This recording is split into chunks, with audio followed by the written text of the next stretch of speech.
وښودله چې خلکو پکې اختلاف کړی د الله چې چاته خوښ شي سم لار ورخي.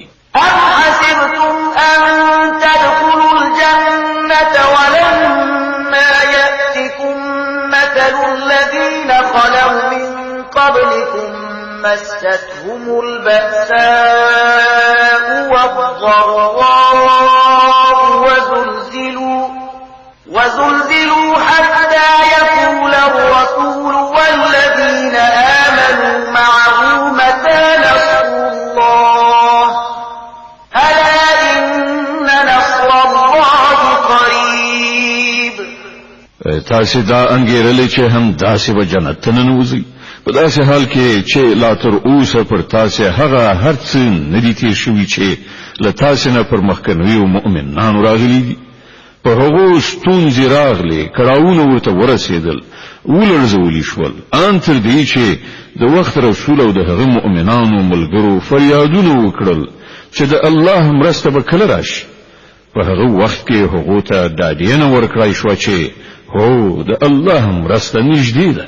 يسألونك ماذا ينفقون قل ما أنفقتم من خير فللوالدين والأقربين واليتامى والمساكين وابن السبيل وما تفعلوا من خير فإن الله به عليم. خلق پوښتنه کوي مونږ څه مصرف کړو؟ جواب ورکړه چې کوم مال چې تاسو لګوي پر خپل مور او پلار خپلوانو یتیمانو مسکینانو او پردیسانو باندې ولګوي او تاسو چې هر ښېګڼه کوي الله پرې خبري. كتب عليكم القتال وهو كره لكم وعسى أن تكرهوا شيئا وهو خير لكم وعسى أن تحبوا شيئا وهو شر لكم والله يعلم وأنتم لا تعلمون. تاسو ته د جنگ امر شوی دی او هغه تاسو ته ناکاره دی کېدای شي چې یو شی تاسو ته ناکاره وي او همغه تاسو لپاره ډیر غوره وي او کېدای شي چې تاسو یو شی خوښوي او همغه تاسو لپاره بد وي. الله پوهیږي تاسو نه پوهیږئ. يسألونك عن الشهر الحرام قتال فيه قل قتال فيه كبير وصد عن سبيل الله وكفر به والمسجد الحرام وإخراج أهله منه أكبر عند الله والفتنة أكبر من القتل ولا يزالون يقاتلونكم حتى يردوكم عن دينكم إن استطاعوا ومن يرتد منكم عن دينه فيمت وهو كافر فأولئك حبطت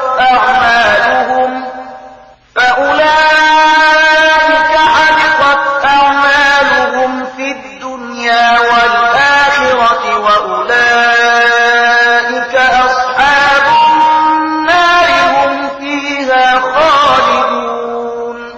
خلق پوښتنه کوي په حرام میاشت کې جنگیدل څنګه دي؟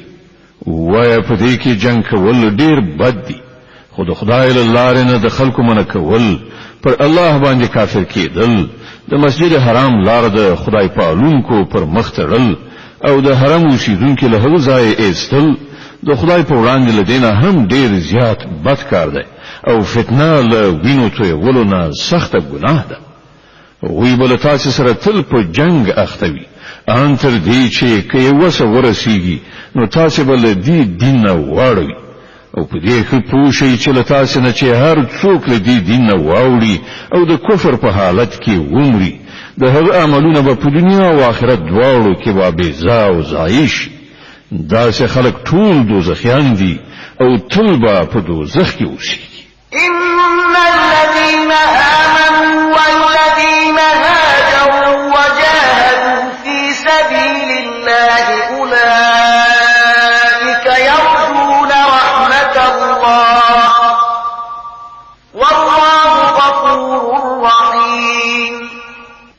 دې پر خلاف کوم خلکو چې ایمان راوړی دی او چا چې د خدای په لار کې خپل کور وطن پریخه او جهاد کړی دی هغوی حق لري چې د خدای د رحمت هیلهمند وي او الله د هغو د خطاو بخښونکی او پر هغو د خپل رحمت پیرزو کوونکی دی.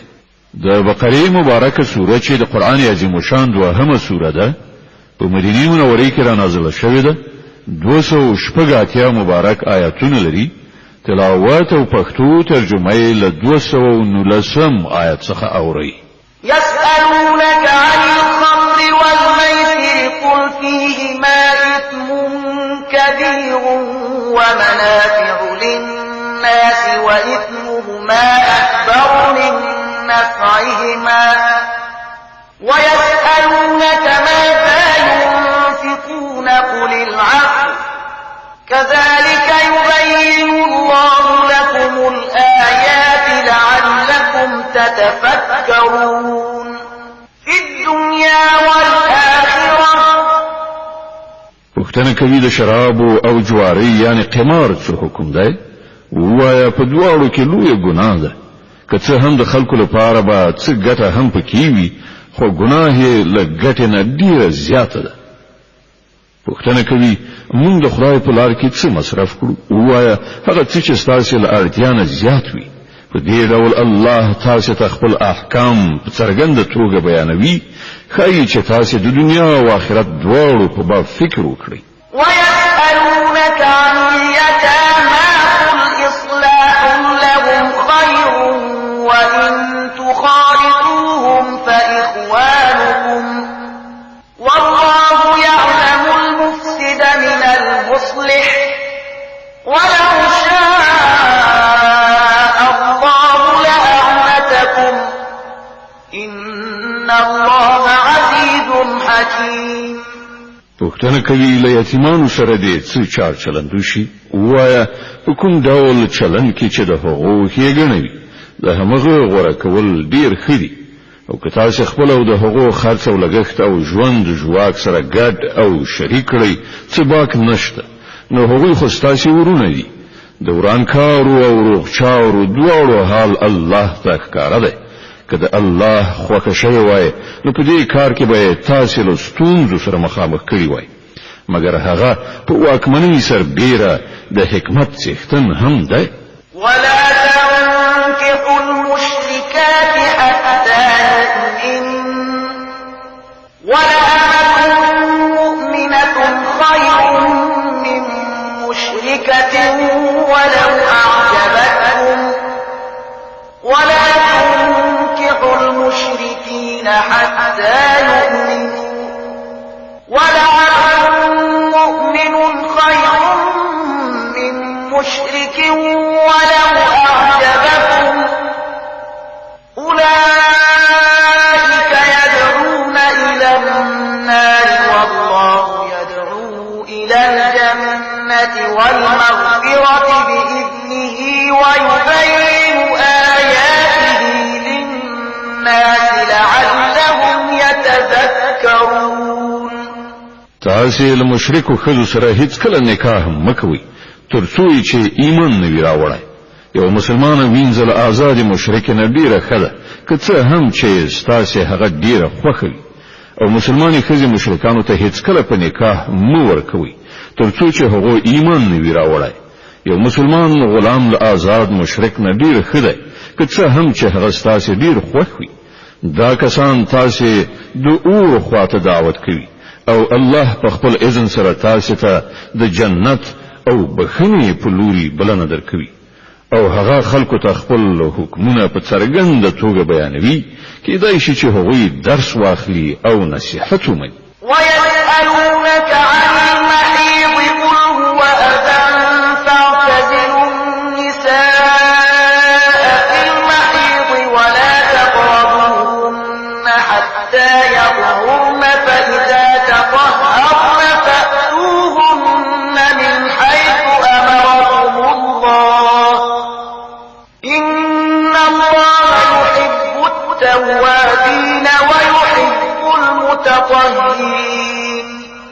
پوښتنه کوي کوم دی؟ وایا هغه یو د پلیدۍ حالت دی په هغه کې له خځونه بیلو سي او هغه ته منځري کیږي ترڅو چې هغه پاکي شي بیا چې کله هغه پاکي شي نو له هغه سره هغه شان یو ځای شي چې الله درته امر کړی دی د الله هغه خلق خو کیږي چې له بدین الله سواخلی او سپیڅلتیا ورکړي